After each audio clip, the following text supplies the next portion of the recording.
د پښتو یو ډېر ښه اداکار جهانګیر خان مړ شو، وفات شو. ان لله و انا الیه راجعون. تر د پښتو ډرامو مشهور اداکار جهانګیر خان هم د دې دنیا نه سترګې پټې کړلې او وفات شو. دا زه نه یم مجیده، دا ملګری وی. دې ملګري ته خبر راغلی دی چې جهانګیر خان وفات شوی دی. راځئ دلته خولې نه تاسو پخپله واورئ، په اخر کې سره ټول حقیقت شریکومه. د جهانګیر خان چې کوم نږدې ملګري دي نو د هغوی سره زما رابطه شوې ده، د هغوی میسیجونه به هم تاسو سره شریکومه.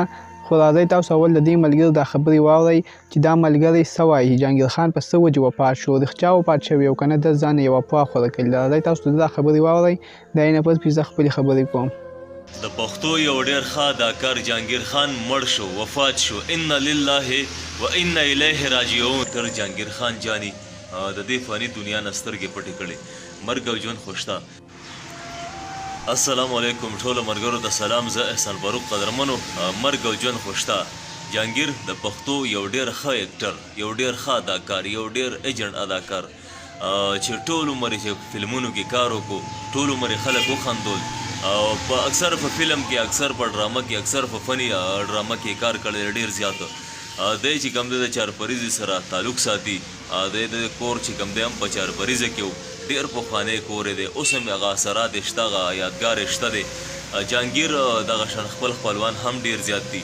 جهانګیر وفات شو. تاسو ټولو ملګرو ته درخواست دی چې تاسو ټول ملګري دعاګانې کوئ، الله دې وبخي، الله دې جنتونه نصیب کړي.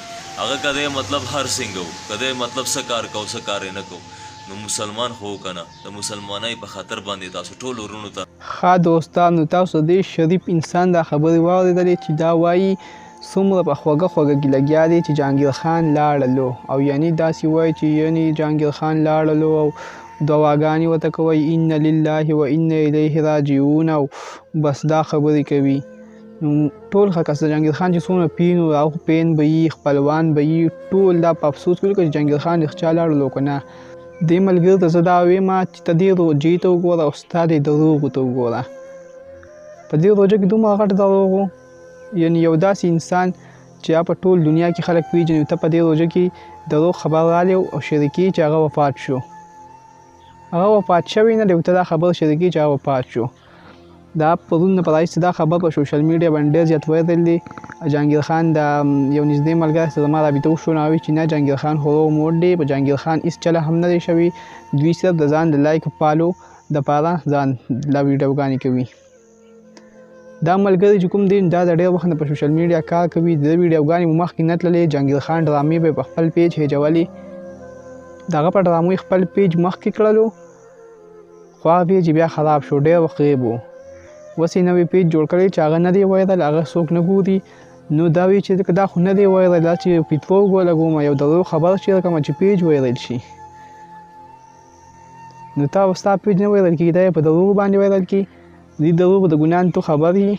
افسوس زه ډېر زیات خفه شوم چې د خپل لایک او فالو لپاره یو انسان داسې چل کوي.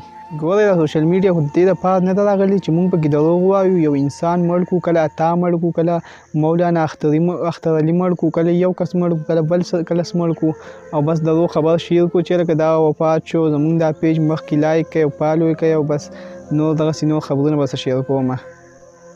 ته یو ویډیو راواله او په خپل پیج نه شیر کړي او بیا ویډیو دغه کې د ځان سره سیټ باندې ولګي چې دا ویډیو وایرل دی. دا ویډیو خو تا جوړ کړې دا کومه چې تا لګولې ځان سره. ته دې روژې ته نه ګورې چې دا روژه ده، په دې روژه کې دروغ بند دي، دروغ عام بند دي، خو په دې روژه کې چې دروغ وي نو په 20 چونده باندې ګناه سیوا ده. او نبي السلام ویلي و د هغه انسان به زه به د قیامت ورځ باندې سپارښت نه کوم کوم کس چې دروغ وایي. خو بس زه به ډېر څه نه وایم، خو الله دې به موږ ټولو پښتنو باندې رحم وکړي، ځکه زموږ پښتانه د خپل لایک او فالو لپاره هر پښتون نه صرف یو نیم پښتون یادومه، د لایک او فالو لپاره ځان داسې قسمه حرکات کوي. نو بس دا شارټ غونټې ویډیو ما چې تاسو ته حقیقت شریک کړم. جهانګیر خان چې دی هېڅ چل پې هم نه دی شوی، ژوندی دی، خو بس دې ملګري دا دروغ ویلي دي. نو بس دا ویډیو کتلو ډېره زیاته مننه. که زما نه ویډیو کې څه غلطي شوي دي نو بخښنه غواړم. ما له راکړه اجازه ته چې چېرته هم یې الله خوشحاله ساته. د لوی الله په امان.